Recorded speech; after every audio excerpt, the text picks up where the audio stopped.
Parang gusto ko, isa pa lang. Ganda nung ano. Gusto ko siya. Yung light, may fire na lumalabas.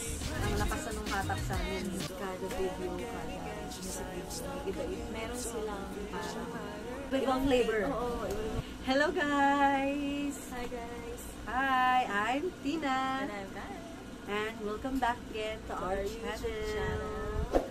So, another video reaction, another chika na naman. Yes. So, last time, nag-react kami sa kanta ng Horizon. Actually, nagsiseries kami ngayon ng Horizon.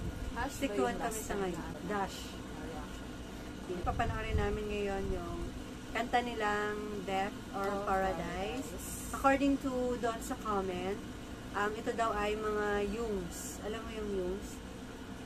Ibig sabihin sa Korea yung Yungs ay mga kuya. So mga kuya ang magpa-perform. Ibig sabihin yung mga bunso o yung mga nakababata. Hindi natin makikita dito.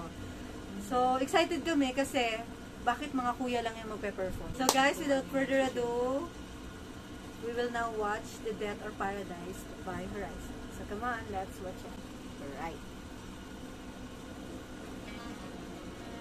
Wow, nakataksido naman sila. Formal na, formal. Kasi mga Yungs na. Ay, parang gusto ko, isa pa lang.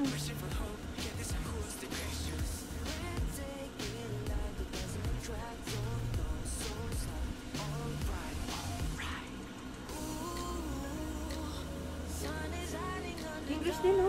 Oo. Ang ganda ng kanta nilang to.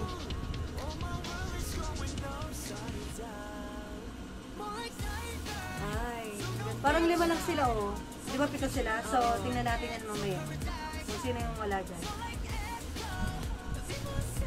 Parang dito, sa tingin ko siya. Excited. Excited kami, guys. Ang ganda na, ano, no?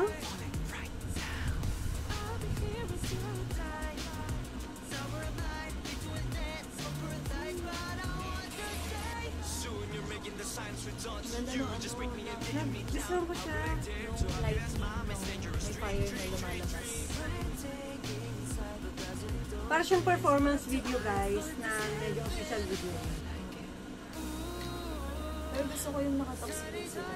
Parang ano, no, kagalang-galang sila dito, guys. Parang Ang hirap kaya sumayaw ng mga ganyan.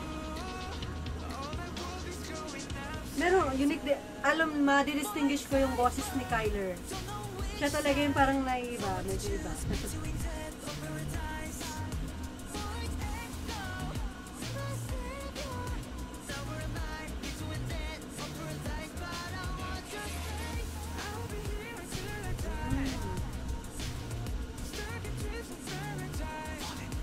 In fairness, gusto ko yung kantang ito. Parang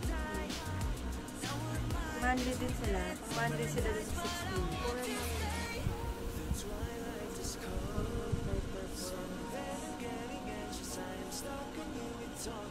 Showcase din yung ano nila, oh. Galing nila sa sayaw. Aside from boses. And dito, hindi masyadong colorful yung look. Hindi ko alam kung ito yung bago lang ba ito.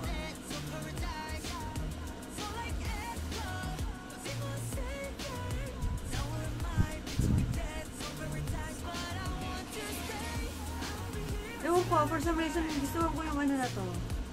Performance na to.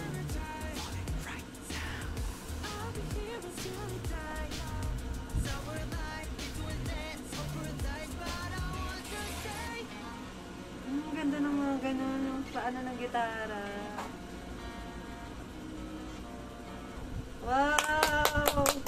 Tayo na nga, guys. Napanood na namin yung Death or Paradise. So guys, help us to understand kung para saan o para kanino yung Death or Paradise. Kasi Lyrics. a while ago, binasa namin yung lyrics and I think it's about I think it's about a girl na gusto nila. Based sa understanding namin. Parang para siya sa yung guy, meron siyang gusto na ganyan, maintindihan mo yung emotions sa paradise. So parang nasa death ba siya o nasa paradise ba siya. So correct us if so, please help us to understand this song. Interested with the song. Kasi kanina kung mapapansin nyo, umpisa pa lang ang lakas na nung hatak sa amin. Ang ganda nung umpisa pa lang, ang ganda ng Death or Paradise. O plus the fact pa yung nilang damit, lakas maka-gentleman. Yeah. So, alam nila. And in fairness dito, nag-i-improve sila unti-unti talaga sa mga kada songs nila, nag-i-improve sila. And unti-unti sila nag-mature in a way na hindi naman ipinilit na mag-mature. Parang kusang nag-mature. Napansin ko din na dito,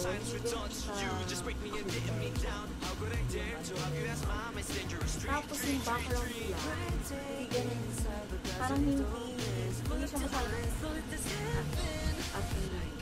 Kasi parang siguro yung focus ng tao sa parang kumaga hindi siya binonggahan. Oo. Kasi yung bongga na nilagay nasa kanila mismo. Yung dala nila. Sila mismo. Hindi sa back. Hindi yung back dala sila mismo. Tsaka I think ano siya, parang performance video ba siya or official video? Kasi parang ganun yung mga performance video eh. Parang pinipicture yung heels mo sayaw yata. Yun. Ang ganda nung nakasya yung attention ko dun sa tone ng kanta. Parang siya, pang rock or something. Again, kada panood namin ng video nila, nag-enjoy talaga kami. And may bago kami nadi-discover sa kanila. Kada video, kada music video, meron silang parang pinapabigay na. Parang iba-ibang flavor. Oo, iba-ibang flavor. That's my gusto. Yes. So, yun guys, thank you very much. And we hope na you will continue to support us sa our video. Just comment down below kung ano po yung suggestion yung panoorin namin. Ganun ka mga updated sa mga bagay-bagay because we are too busy. Pero dahil sa tulong ninyo, nagiging updated kami sa mga P-pop. So, P-pop, they are not called as P-pop. They are called as global pop. Hindi ko lang sure. Kasi naririnig ko sa TikTok global pop, ganyan. So, like, subscribe our YouTube channel. And don't forget to click the notification button para lagi po kayong updated sa aming mga video. So, thank you guys for support. Yes, bye-bye!